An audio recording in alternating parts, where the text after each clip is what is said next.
I wish it was a little easier to show you a 3-minute video clip that I watched the other day depicting part of the scene from the Lucan passage that I chose for this morning, because when I watched it, it really helped me imagine what it might have been like for Cleopas and the other disciple as they were walking on the road to Emmaus from Jerusalem on that Sunday after Jesus was killed. In the video, there's two men, and they're walking on what appears to be sort of a barely discernible path on rocky ground, only they knew where they were going, though it says it was a pretty long walk, 7 miles, I think it says. But they knew their way home by heart, and when we pick up the story in Luke, they're almost home, so they'd probably been walking, already for a few hours. And so they were talking through all that had happened, or was still happening, really, trying to make sense of it all. And then, as if from nowhere, appears this other person. And they were surprised at first that he didn't seem to know anything about what was happening in Jerusalem. And then they might have been even more surprised that he then launched into this explanation about the history of Moses and the prophets, which is probably just the word that they needed at that moment. But I noticed one phrase in particular in the text which speaks, I think, to their disposition. And it said, "But we had hoped that he was the one." So to call it disappointment would be an understatement. Cleopas and the other disciple, who, by the way, some people think actually might have been Cleopas's wife, which to me would have made a lot of sense given the way they were talking. But anyway, the two of them had been on such a high, they thought that Jesus was the one to save them.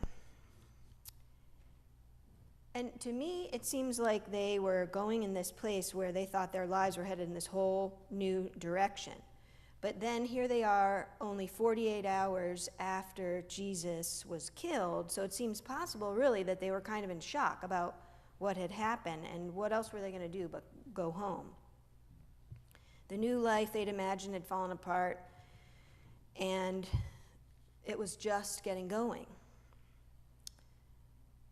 They could probably even have begun to feel what it would have been like to have someone who stood up to the Roman authorities, a teacher instead of a tyrant, how could they go back to the way things used to be. I'm sure they couldn't imagine it.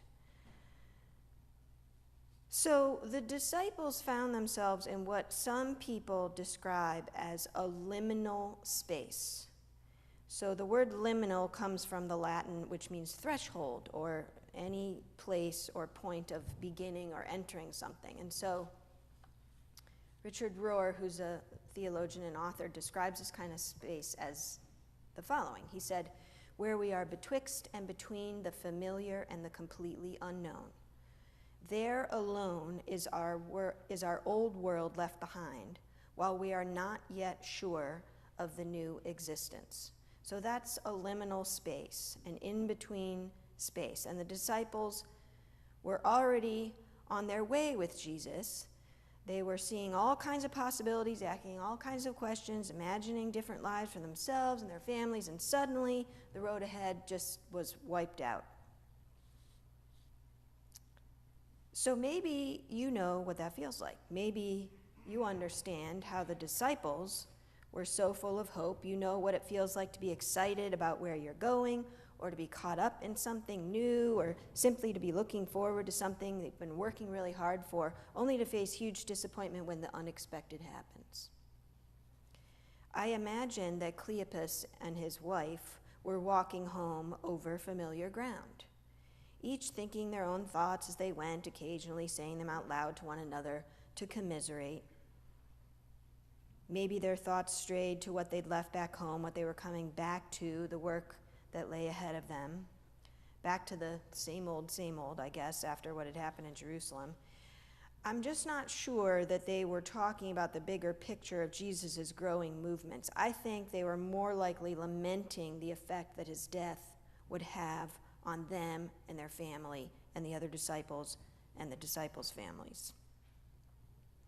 No matter what happens out in the world every day, how we understand and react to things happening in work or school, the information that we get about events happening around the world, our processing and understanding of all that most often happens in our lives, it takes place usually at home. We think about all that at home. Home is hopefully a safe place and a comfortable place to think about and reassess before we head back out for whatever the world holds. When things look bad or confusing or scary, heading home is usually a pretty safe bet. So the disciples were headed home to figure out what to do next. So close were they to their home that I imagine they could taste the water and the bread they were about to eat. And so they didn't hesitate to invite Jesus to have dinner with them since it was getting late. And in this video clip that I watched that I just mentioned, it made it really clear and simple and just what a natural thing that would be to do. When you reach the turning point in your path toward home and someone's traveling with you, you invite them to come rest for a while. The road from Jerusalem to Emmaus is the road between the now and the not yet, as one article I was reading this week suggested. It was this in-between time that I just told you about, a liminal space. And Richard Rohr adds to his description of this type of space, writing, "It's a good space where genuine newness can begin. Get there often and stay there as long as you can by whatever means possible. This is a sacred space where the old world is able to fall apart and a bigger world is revealed." But I don't think most of us really like those kind of places. I mean, I don't usually. I think they're hard to be in. I think it's scary and uncomfortable to be staring in the face of disappointment, even despair, knowing you can't go back, but neither do you know the way forward. That's a hard place to be. And yet, pass through those kind of spaces we must. I know there are occasional liminal spaces that are exciting, or maybe it's just our attitude that can make any kind of transition space be exciting instead of scary. Or at least it makes it so the choice is clear. The way back is no longer an option, only possibility awaits. So the disciples find an inn and they sit down for a meal with this man that they just met on the road. 3 ordinary people, tired after walking, thirsty, maybe their clothes are kind of dusty, they probably need a bath. And then right there at the dinner table, as they've stopped talking long enough to pass the food around, all of a sudden they recognize that it's Jesus. So hopefully you've spent a few minutes looking at the picture that I gave to you. You could pull it out and have a look at it. It's called Supper at Emmaus by Michelangelo Caravaggio, and it captures this very moment when the disciples recognize that it's Jesus at the dinner table. And so I just offer a few things for you to know and notice about this painting. The first one to know, which you can't tell from this, is that it's very large. In fact, the figures are nearly life-size if you were to see it in the National Gallery in London where it resides. So it's a very big painting. And then notice the 2 different reactions of the disciples. The one on the left is fearful. He moves backward, his torn shirt on his right elbow is raised up. He's got his seat pushed back as if he, could escape at any moment and run off. But then the disciple on the right leans in, and his hands and Jesus's are reaching out almost as if they could pull you right up to the table in that empty space that's right here in front of us, that's been left for us. We might even be able to reach down and quickly catch that bowl of fruit that's teetering over the edge of the table before it hits the floor. So this is the very moment when God enters into the lives of these ordinary folks. And I'm just struck by how often the dinner table is a place where God is present. Gathering with our family and friends to share a meal, we recognize who we are and who's around us. We begin to see things more clearly when we set aside the worries of the day and turn toward each other instead. The daily interactions with our family and friends are the places where we most often work out just what it is we believe and practice how we can live that out. This painting captures an aha moment. It's a turning point. It's the time between what has been and what will be. It's the very moment that the disciples say, "It's you. Look, it's him." Sitting on this threshold, it's a moment of confirmation, inspiration, motivation, imagination, all at once. Now, maybe your own aha moments feel a bit small by comparison to this one, but don't worry about that. I'm certain you can think of some time in your life when suddenly things clicked back into place. You recognized where you were again. You found your way back to the path that you had been on, even if it was a slightly different path. For the disciples, this was a big moment. Once they had set aside their worries, their confusion, their uncertainty long enough to have a meal, suddenly they were able to see things differently. You may know just what I'm talking about. Sometimes we come to our best realizations and decisions not while we're focusing so hard on something and devoting all our time and energy to it, but rather when we've set that aside for a while and we just let go of it for a time. When we give ourselves a chance to think about other things and distract ourselves with other necessary tasks or daily activities like making a meal or picking somebody up from school or visiting a friend or sleeping, we often find a new perspective or a new way forward or a different understanding or approach where once we couldn't see one before. And of course, this has actually been studied, as everything has, and people have inquired and measured and tracked just how it is we come to have our best moments of clarity, realization, or recognition, these kind of aha moments that set us back on our way. And there are even 4 steps that I read about, which we can use to help navigate these liminal spaces that we find ourselves in from time to time. 2 people who work for this organization called the Neuro Leadership Institute wrote an article about how to practice a few simple things that could make it easier for you to arrive at moments of clarity or recognition. And so they suggest, not unexpectedly, that silence and solitude are critical for decision making. And they note that we make smarter decisions after even brief periods of undisturbed time spent meditating on a problem, because it makes us more resistant to our own biases. Which I really like that idea, because I would like to be more resistant to my own biases. They suggest that looking inward, which often lets our minds wander, is another crucial ingredient to insight generation. And they recommend taking a positive approach, which is not rocket science, I know, but anxiety in the brain causes noise that drowns out space for insight. And lastly, they just recommend that we use less effort. So though we can be tempted to think long and hard when facing a difficult decision, wake up in the middle of the night, not able to sleep, sometimes our best aha moments come when we let go of thinking so hard. Remember that our brains are marvelous and mysterious things, and we really do work on things unconsciously while we're sleeping, and subconsciously while we're exercising or taking a shower. I think I've mentioned before that I seem to get my best children's sermon ideas when I'm taking a shower. I don't know why. These in-between places can be made a little bit more bearable, more fertile for creativity if we're willing to practice some of those things that help us on our way.